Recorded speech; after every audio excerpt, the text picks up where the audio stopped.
Hi, it's me again with Corel Draw Tips and Tricks. This is part 5, and if you didn't watch part 4, I'm going to share this file. I'm actually going to share this exact file. I took away, if you didn't watch part 4, you might want to go back and watch it. I took away the magnets, so if you're not going to use magnets, you want to use this one. If you're going to use magnets, not really necessary. I just happen to have them. This will work. And I started thinking the joint might wear out after a while and be loose. But big deal. I mean, they're just going to give it as a gift card. One thing I think I will still do before I share, I'm going to put a hole. I did elongate the latch or the sliding mechanism so it will open further, but I will put a hole here that the person you give the gift card to can stick their finger through and pop the card out more readily. But I thought I'd show, I've been doing woodwork all my life, for over 50 years, and I've done a lot of glue up.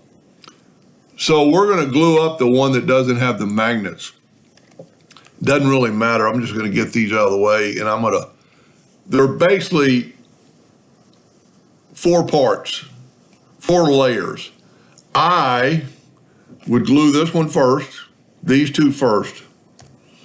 And what you're going to do, you're going to turn this one over and glue everywhere you can get glue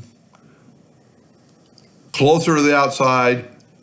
But then when you get here, just a little bit of yellow glue.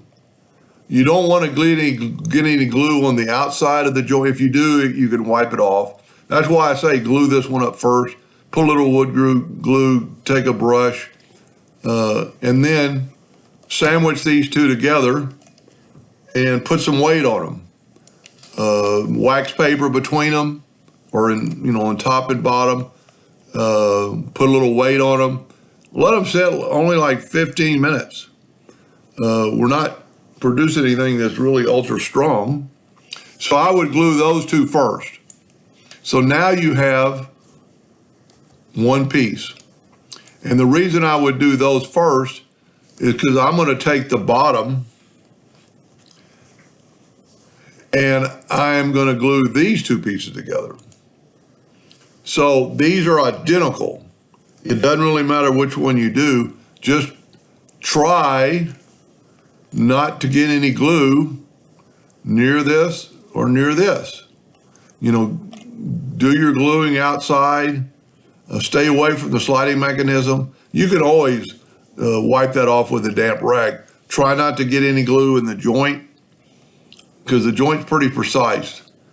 And then put a weight on those 2. But what I would do, so I'd manually just kind of physically hold them in place and use your fingers to make sure the edges join.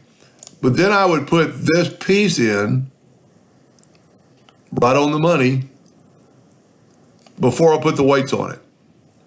That way it fits.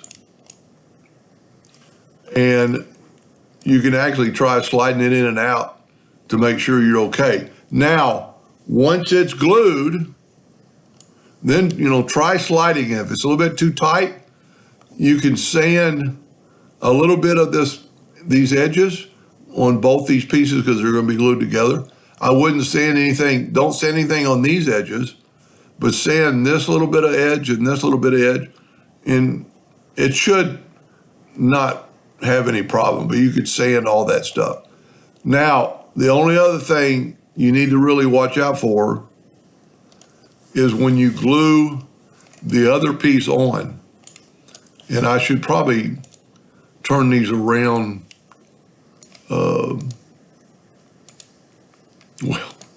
Well, I turned them around so I could get them on the page a little better.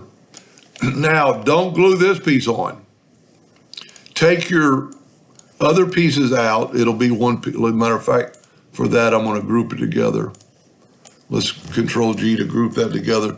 Take this piece out. Then glue it to here. Glue this one, make that your bottom. Tell you what, let's group these 2 together. make this your bottom and glue that together. Put some weight. Same thing. Don't get any glue near here because you're going to, any amount of glue is going to mess it up. So if you have, and I don't have it angled right, if you have any squeeze out, you can wipe it off the edges, but put some weights on there for 15 minutes, then come back. Now this is really important. Before you glue on the top, make sure you put that in place, because once you get the top on, you cannot get that in there. And then do the same thing to the top. Oh, I should have had these ready, but you got to figure out. And also, make sure you glue the two that, when you cut them out, your grain's going to be a little bit better if you keep the two pieces that you use. Then glue that one on top. Now you've got them all glued on top, and you've got wax paper on them to keep them protected from the weights. Or, if you don't have weights, you can use little bitty clamps. Clamps seam sometimes will make the item move a little bit, so that's why I use weights. And then the last piece you want to put on, you want to glue these two pieces on. But keep in mind, you want them in there when you glue them, because you want them butt up right up against it. Just don't put any glue on this, area. Just glue, lightly right through here, because you don't want any squeeze out. Here you can wipe it off, and you can wipe that off. So it's just 4 layers, and do these ears last. But use that ear for this one, the bottom, because it'll match up your grain if you kept them. If you cut them out like in the drawing, they're really close. So the grain should match up a little bit. And if you need some help or questions, feel free to email me. I've taken my email off here, but I'll put it at the bottom of the video. But feel free to use it or use my email for asking other Corel class questions. And if you want to do the magnets, you'll get both files. Hope that helped. Thank you for watching.